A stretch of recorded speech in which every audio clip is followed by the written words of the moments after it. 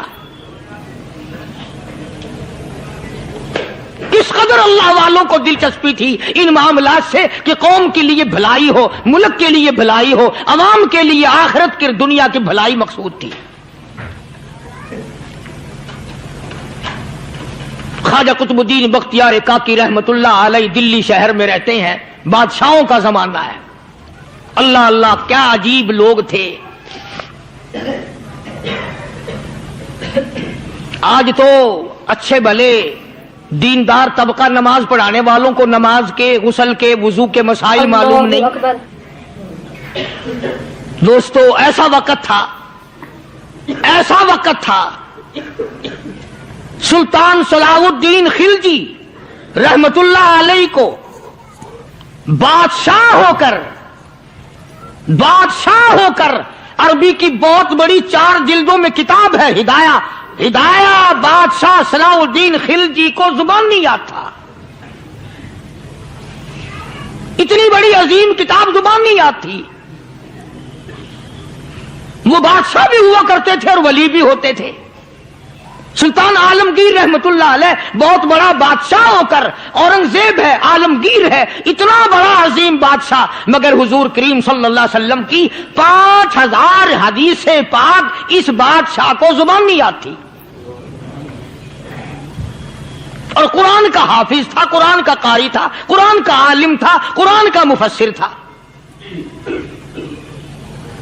ولی بھی تھا، بادشاہ بھی تھا، اللہ والا بھی تھا، اور اتنا خوف تھا دل میں، میں تمہیں کیا بتاؤں۔ اللہ اکبر، بادشاہ ہو کر کے کپڑا خریدا، مزدوری کر کے کپڑا خریدا بادشاہ نے، اور کپڑا خرید کر اس کی ٹوپیاں اپنے ہاتھوں سے سی۔